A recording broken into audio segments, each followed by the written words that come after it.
Welcome to Vintage Variety. Today I'm going to be opening up a shopgoodwill.com jewelry lot.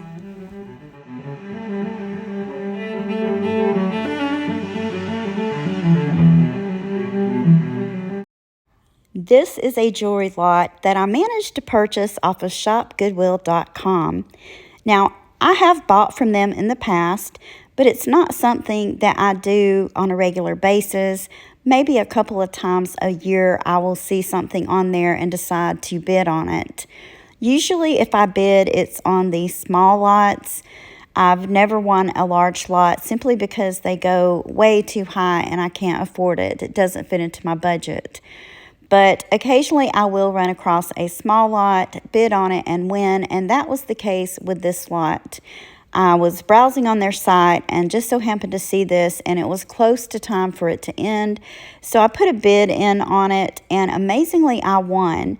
Because usually when I do that, there's always someone that comes in maybe at the last minute and outbids me. But we're going to open this up and have a look at it. I think there's going to be some very interesting pieces in this lot. I've already cut the tape loose on this box and unsealed it just to make the video go a little bit smoother. Of course, you guys will notice that they kind of curated this in all off-white and white colors. I thought that was kind of neat. This was one of the things that I spotted when I was looking at this lot online. These are, of course, fake Chanel earrings. And I did not bid on it because I thought these were real. I knew immediately when I saw them in the lot that they weren't. Because Goodwill checks those things. If these would have been real Chanel earrings, they wouldn't have been thrown in a lot like this.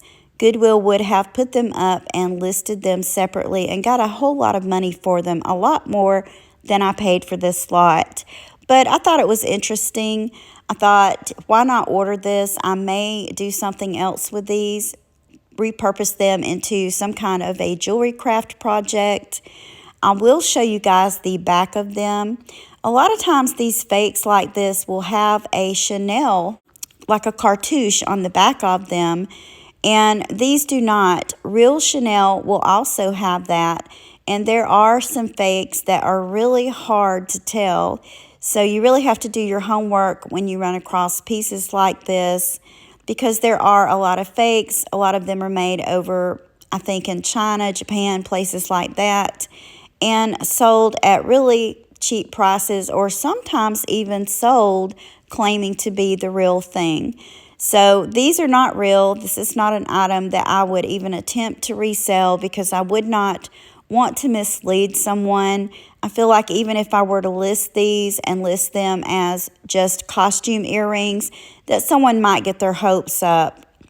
The next pair of earrings I wanted to show you, these are made out of, I think, polymer clay. I have seen earrings like this listed before on websites such as Etsy, and I think they are really cool.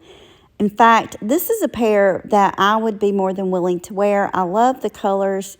They're very well made, and I like the size of these. So I thought those were really neat and a really cute item. The next item that I'm going to show you guys is this one, and this is the main reason that I bought this lot. I thought this was a very unusual ethnic style necklace. You can see that it has this brass, I believe it's brass, face on it. So that's kind of neat. And I knew that it was most likely bone, but I wanted to get it and take a really good look at it just to see. And it is. I believe this is probably bovine bone. There's a lot of jewelry that's made out of that.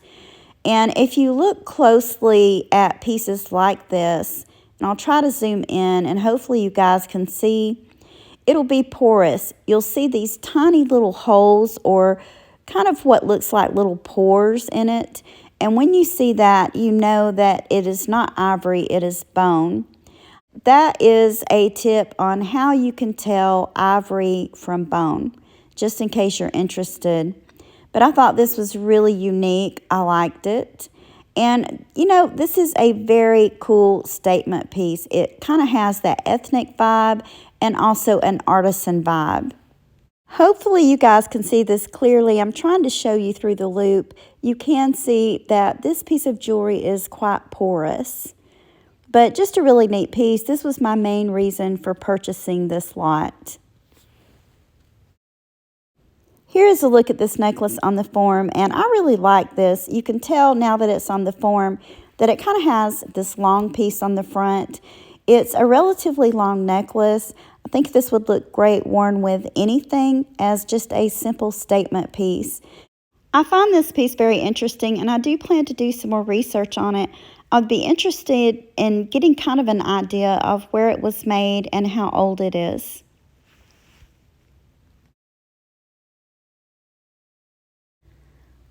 So let's see what we have here. Okay, this is a simple stretch bracelet. I don't see any markings on it. It is enameled and it has some rhinestones. None of those seem to be missing. Still has a lot of stretch to it. So this is not bad. I mean, it is kind of a cute little fashion piece.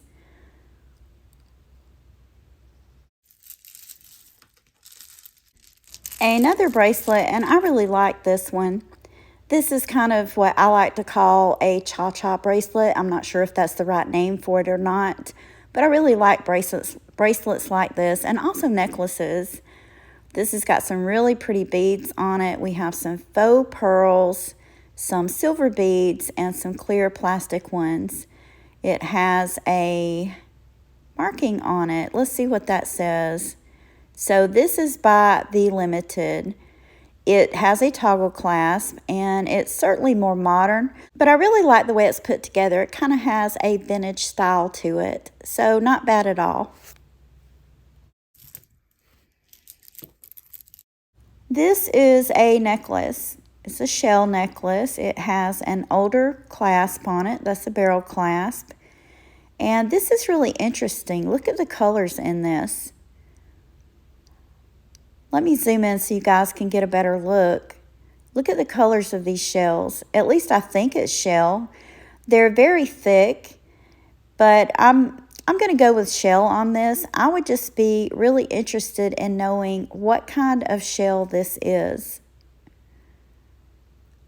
Very thick pieces, and it has all of these colors running through it. So I really think this is interesting. I like shell jewelry. I love mother of pearl jewelry. I think it's very beautiful. Usually when I run across these necklaces like this that are made out of shell, they're really short in length, but this necklace, as you can see, is rather long. And I think this would be a great layering piece to layer with other pieces of jewelry. It would look really pretty during the summertime. So I don't consider this to be a bad piece at all.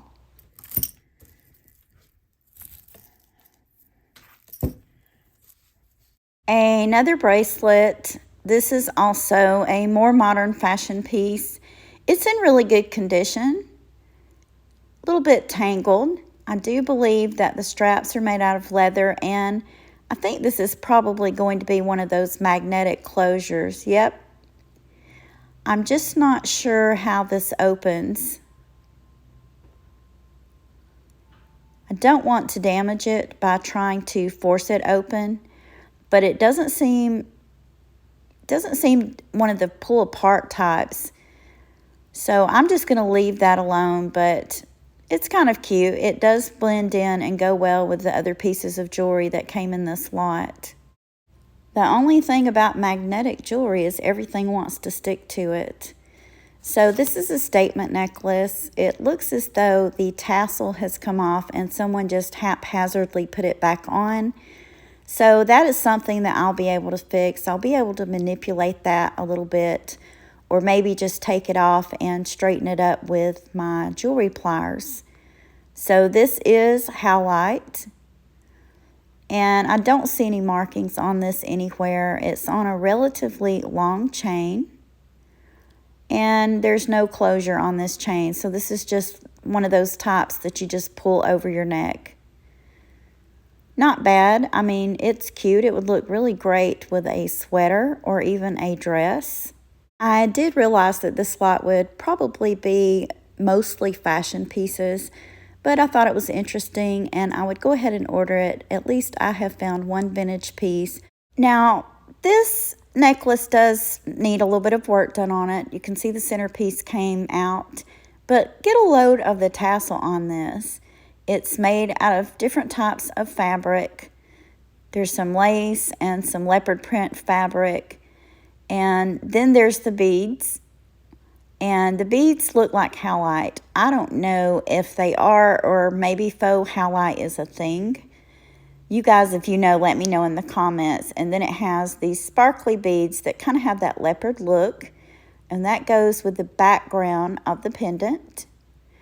I think for this one, I like it. First of all, I like it. It's kind of unique.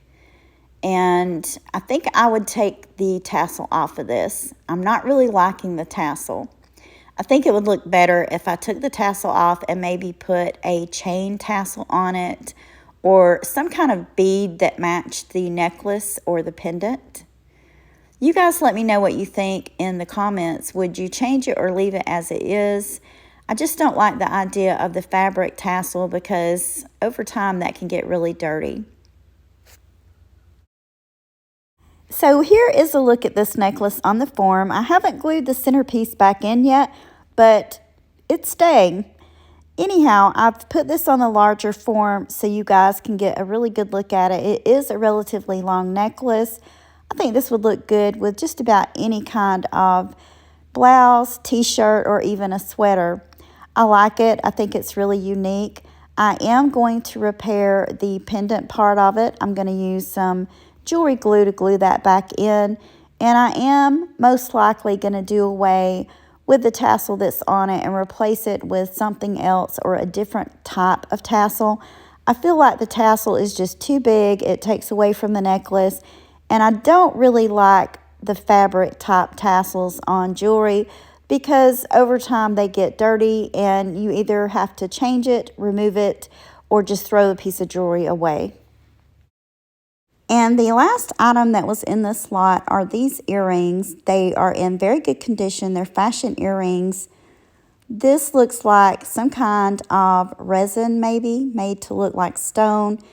And again, they have the fabric or string type tassels. They're not dirty, although I don't know who wore them, but not bad. I don't think this was a really bad lot. As for what I paid, in case you guys are interested, I bid on this lot. The bid was $7.99, and that is what I bid. And then the thing that gets you with Goodwill, you know, $8 for this lot would not have been bad, but they also have what they call a handling fee. And the handling fee on this lot was $3. And then with the shipping on this lot, which was $11, they shipped this through FedEx, I believe. It would have been cheaper if they would have shipped it through the post office. My guess is it would have costed them around $8 or $9 to ship it, but they didn't. And I do know that shipping costs have gone up, but it's always cheaper to ship through the United States Postal Service. Anyway, so this lot, which, as I've already mentioned, I bid $7.99 and won it, ended up being right around $21. So I did get some really decent pieces of jewelry. A lot of it is just simple fashion costume jewelry. One piece that I consider vintage.